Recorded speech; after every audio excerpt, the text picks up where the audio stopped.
नमस्कार, आप देख रहे हैं विश्व इंडिया टीवी न्यूज। खबरों के सिलसिले के साथ हाजिर हूं मैं वर्षा सिंह। बढ़ते हैं बड़ी खबर की ओर।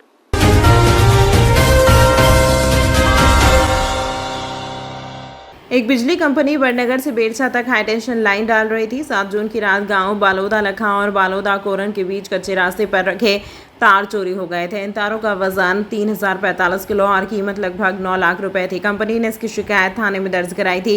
थाना प्रभारी सत्येंद्र सिंह चौधरी ने अपनी टीम के साथ जांच शुरू की। गांव में आसपास के लोगों से पूछताछ की गई, सीसीटीवी फुटेज खंगाले गए और साइबर सेल की मदद ली गई।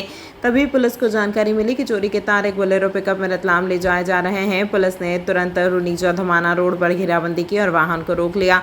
गाड़ी में 5 लोग बैठे थे और पीछे 13 बंडल तार रखे थे। जब बंडलों को खोला गया तो उसमें वही एल्यूमिनियम के मोटे तार मिले जो चोरी हुए थे। साड़ी की गाड़ी में रखी 2 केनों के 60 लीटर कच्ची शराब मिली, जिसके लिए कोई लाइसेंस नहीं था। सर, हाईटेंशन लाइन के कुछ आरोपी पकड़ा गए हैं, क्या बोल?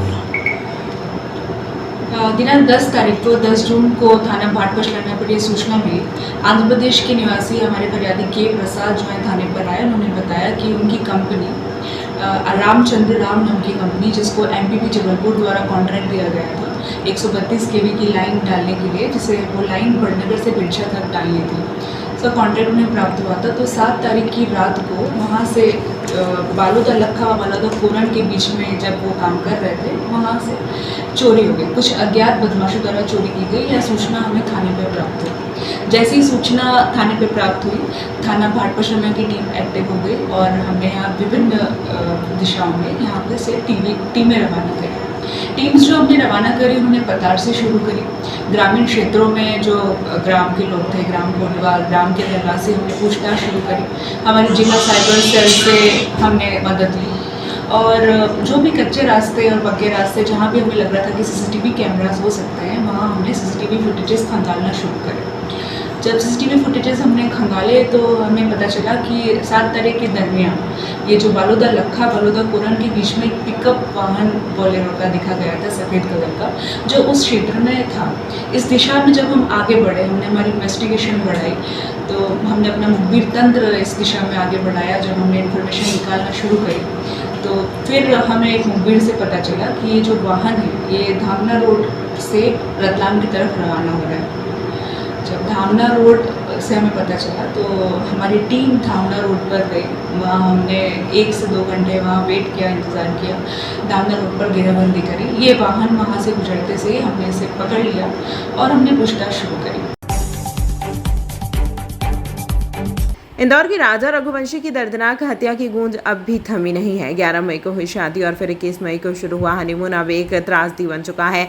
राजा की आत्मा की शांति के लिए शुक्रवार को उनका परिवार उज्जैन पहुंचा और पवित्र सिद्धवट घाट पर विशेष पूजा व पिंडदान किया गया।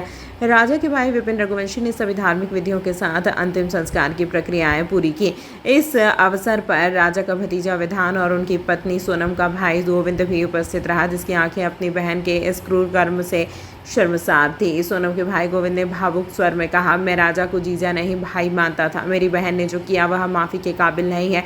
अगर वह दोषी साबित होती है तो उसे फांसी मिलनी चाहिए। उन्होंने यह भी कहा कि सोनम इतनी जिद्दी थी कि परिवार उसके निर्णयों के विरुद्ध कुछ नहीं कह पाता था। गुरुजी से मैंने पूछा कि क्या मैं तर्पण कर सकता हूँ, तो उन्होंने हाँ करा, तो उस हिसाब से मैंने तर्पण कर दिया। क्योंकि एक्चुअली बताते गोत्र वगैरह और ये रहता है तो मुझे आइडिया नहीं, तो गुरुजी ने बताया कि तर्पण करना चाहिए आपको। आपके वो जमाई थे या आप मतलब छोटे ही थे इसलिए, और आप परिवार के नहीं, मुझे इन सभी चीज़ों का कोई आइडिया नहीं है। मतलब अगर आइडिया होता तो देखिए, राज भी मेरे यहाँ जॉब करता था, सोनम मेरी बहन थी। अगर कोई थोड़ा बहुत भी अंदेशा मुझे होता तो ये चीज़ें यहाँ तक नहीं पहुँचती। तो इस विषय में मुझे कोई भी आइडिया नहीं है।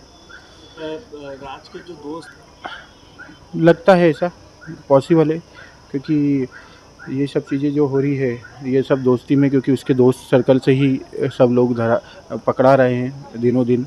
और पैसे के लिए करते तो कोई बाहर से भी शायद कर सकते थे, मगर ऐसा कुछ दिख नहीं रहा है।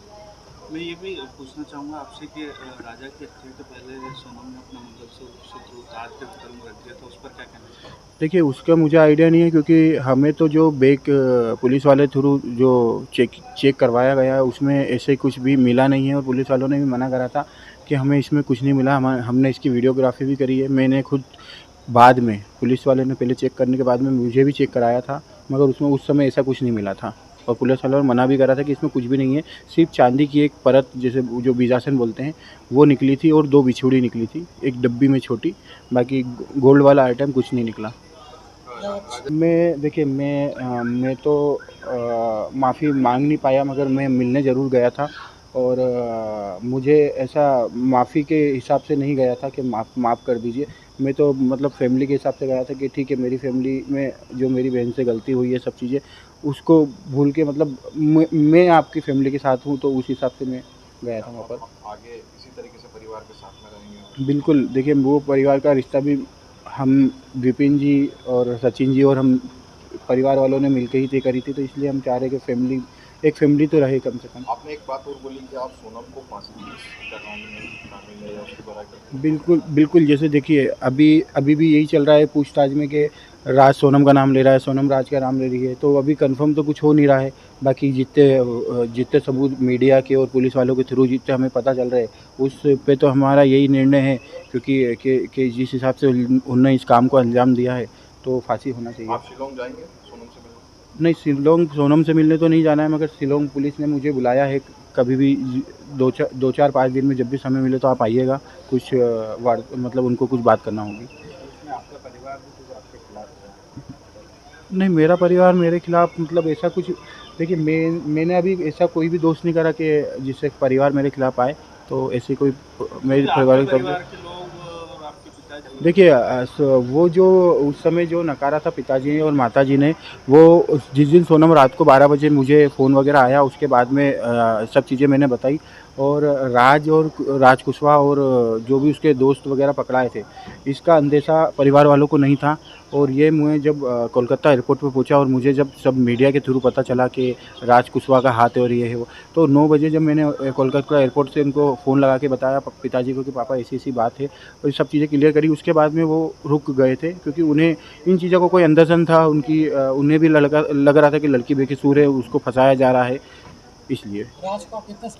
राज को तो मैं पिछले 3-4 साल से जानता ही हूँ और स्वभाव तो नहीं लगा, क्योंकि हमेशा वो सोनम को दीदी दीदी बोलता था और मुझे तो भैया बोलता है, और पूरे सभी के सामने दीदी उसको और मुझे भैया बोलता था और राखी वगैरह भी बनवाता था। देवास से? हाँ जी। वो कौन लगते हैं आपके जिनका ऐसा बोला जा रहा है हवाले का कारोबार? देखिए वो तो सब आपके थ्रू ही चीज़ों को बढ़ाई जा रही है, और हवाले का काम उसका सिर्फ ये लिंक है कि सोनम उसका अकाउंट मतलब सोनम का जो mobile number official mobile number था वो उस पर उस जितेंद्र रघुवंशी का अकाउंट पे नंबर चढ़ा हुआ था, क्योंकि वो जो गोडाउन के जो छोटे मोटे खर्चे होते हैं वो सब उसके थ्रू होते थे। और वो जितेंद्र रघुवंशी मेरा भाई है, मौसी का लड़का है, मेरे से बड़ा भी है 2-3 साल, मगर वो थोड़ा अनपढ़ टाइप का है, तो इसलिए गोडाउन पे काम करता है।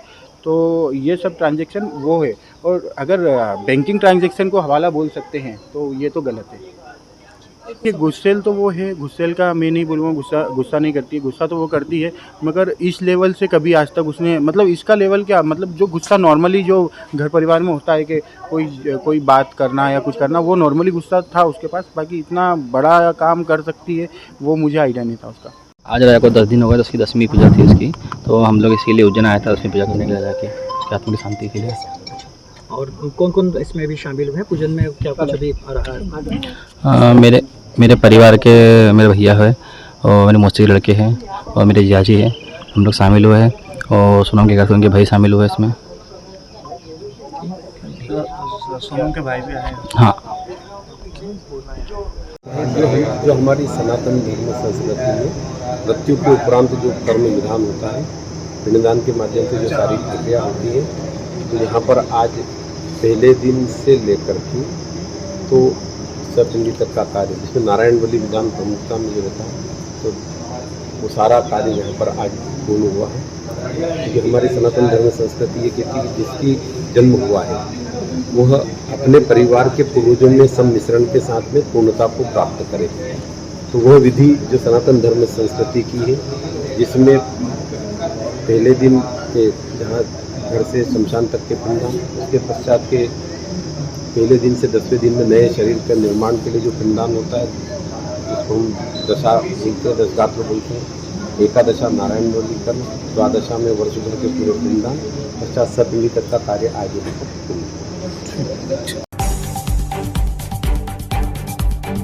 मध्य प्रदेश की धार्मिक और ऐतिहासिक नगरी उज्जैन की बेटी नव्या तिवारी ने इतिहास रच दिया है। महज 18 साल की उम्र में नव्या ने नेशनल डिफेंस एकेडमी में पहला प्रयास करते ही सफलता हासिल कर ली। ट्रेनिंग पूरी होने के बाद वे भारतीय वायुसेना की फ्लाइंग ऑफिसर बनेंगी। इतना ही नहीं, वह मध्य प्रदेश की पहली लड़की है जिसे एनडीए में स्थान मिला है। एनडीए की परीक्षा में इस साल देश भर में 4 लाख से अधिक छात्र छात्राएं शामिल हुए थे। केवल 8,000 अभ्यर्थी ही लिखित परीक्षा पास कर सके और उनमें से नव्या भी एक थी। इंटरव्यू के लिए नव्या को बनारस बुलाया गया, जहां 5 दिन की कठिन प्रक्रिया के बाद उनका चयन हुआ।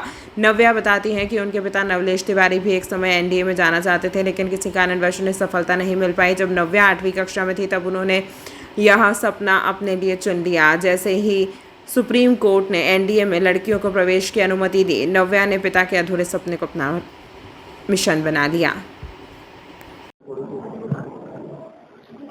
बताइए, आपका जो है सिलेक्शन हुआ है और कैसे आप तैयारी रहेगी और कैसे इसको लेकर आप मॉडिफाई हुए थे और क्या प्रेरणा थी? मैं स्टार्टिंग से, मेरे पापा ने एक बार अटेम्प्ट दिया था एयरफोर्स में जाने के लिए, और जब मुझे ये बात पता चली तब मैंने मतलब बहुत सोचा इस बारे में, और जो पापा नहीं कर पाए वो मुझे करना था।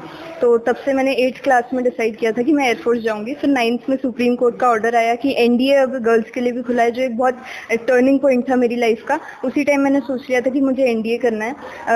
11th 12th में मैं इसलिए घर से बाहर चली गई थी। मैंने सीकर से 11th 12th करी, तब से ही मतलब दिमाग में था कि एनडीए करना है। 12th में मैंने सितंबर 2024 में पहला अटेम्प्ट दिया था, फर्स्ट अटेम्प्ट रिटन क्लियर किया।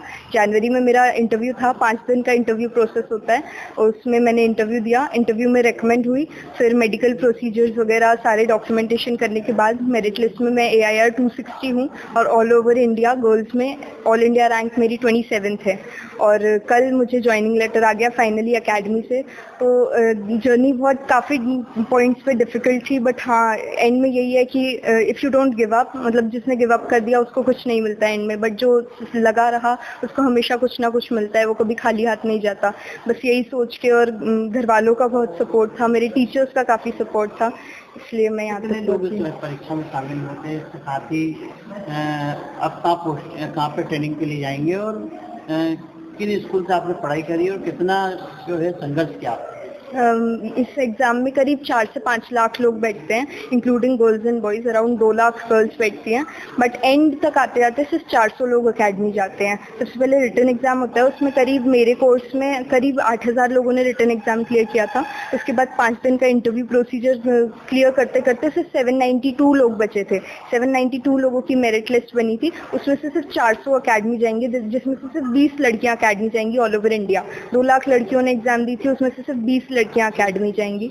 और हाँ, काफ़ी मतलब मुश्किल था, संघर्ष बहुत किया, बट हाँ देश को सर्व करना है अगर फ्रंट लाइन पे, मतलब मैं खुद को बहुत सौभाग्यशाली समझती हूँ कि मैं फ्रंट लाइन पे अपने देश को सर्व कर पाऊँगी इसी बहाने। और अब मेरी पोस्टिंग 21st को मेरी ज्वाइनिंग है, जो कि पुणे में है, एनडीए पुणे खड़कवासला में है, और वहाँ पे मैं ज्वाइन करूँगी। 3 साल की मेरी वहाँ ट्रेनिंग होगी, फिर मेरी 1 साल ट्रेनिंग होगी हैदराबाद में एयरफोर्स अकेडमी में। उसके बाद 4 साल बाद मैं इंडियन एयरफोर्स में as a flying officer commission हो जाऊँगी।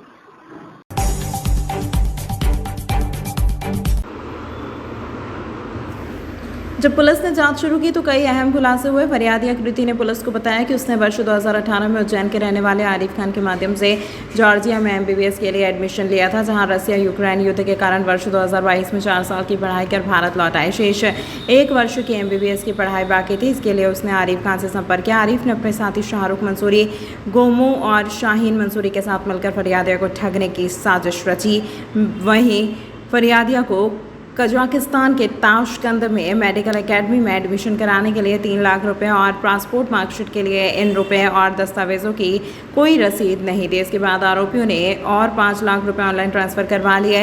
वहीं छात्रा कजाकिस्तान के दूरदराज इलाके में फंसी रही। दूतावास से संपर्क करने के बाद वह जैसे तैसे वहां से निकल पाई और खुद के खर्चे कर किर्गिस्तान से ही डिग्री पूरी की। प्रकरण दर्ज होने के बाद पुलिस ने चारों आरोपियों को गिरफ्तार किया है। आरोपियों ने शाहरुख मंसूरी उज्जैन के तोपखाने का रहने वाला, आरिफ खान उज्जैन के नागजरी क्षेत्र का रहने वाला, गोमू विदिशा का मूल निवासी है, वहीं शाहीन मंसूरी शाहजपुर का रहने वाला है। SP प्रदीप शर्मा ने पुलिस कंट्रोल रूम पर प्रेस वार्ता कर बताया कि आरोपी प्रदेश में छात्रों के एडमिशन कराने को लेकर एक कंपनी चलाते हैं, जिस संबंध में उनके लाइसेंस की व्यवस्था वर्तमान में नहीं हो पाई।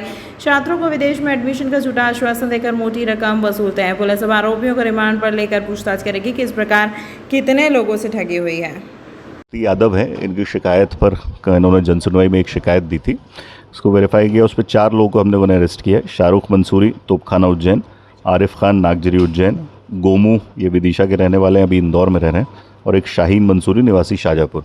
ये चारों के द्वारा इनको किर्गिस्तान, उज़्बेकिस्तान में एडमिशन कराने के नाम पर इनसे करीब 8 लाख रुपए का फ्रॉड किया।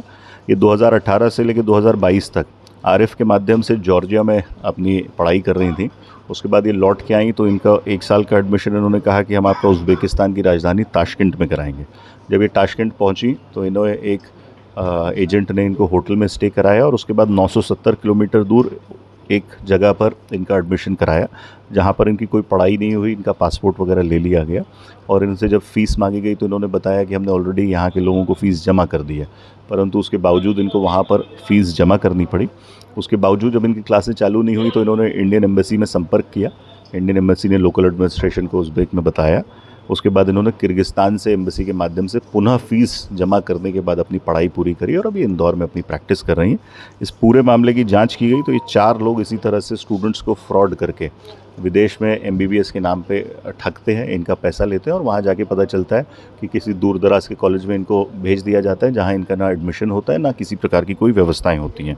इन चारों से भी पूछताछ की जा रही है। इनका इंदौर में एक ऑफिस है ISM एजुकेट करके, उसके सारे रिकॉर्ड्स को हम खंगाल रहे हैं। इन्होंने 5 लाख रुपए लड़की से करीब ऑनलाइन ट्रांजैक्शन किया था, तो इनके बैंक खातों की डिटेल्स भी निकाल रहे हैं। जितने लोग इसमें फ्रॉड किए गए होंगे उन सबसे हम संपर्क करेंगे और उनकी तरफ से पृथक मामले इसमें दर्ज किए जाएंगे। आपके माध्यम से मैं लोगों से अनुरोध करना चाहता हूँ कि इस तरह की फर्जी एजेंसीज़ जो एजुकेशन के नाम पे आपको ठगती हैं, एडमिशन कराने के नाम से आप पर रकम लेती हैं, उनके झांसे में ना आए। कृपया ऑथराइज्ड और जो वास्तविक कॉलेज हैं उनको सर्च करने के बाद ही उनमें एडमिशन लें। धन्यवाद। 8 लाख रुपए का हम लोगों को डिटेल लिया हुआ है। बाकी इनका कहना है कि इन्होंने समय समय पर इनको एडमिशन की फॉर्मेलिटीज़ के नाम पर नगद में भी बहुत सारा पैसा दिया है, उसका वो अभी डिटेल निकाल रहे हैं और वो हमको उपलब्ध कराएंगे। NDPS का क्या मामला है? इस बुलेटिन में फिलहाल इतना ही, फिर मुलाकात होगी। आप देखते रहिए विश्व इंडिया टीवी न्यूज। अब सुनेगा भारत।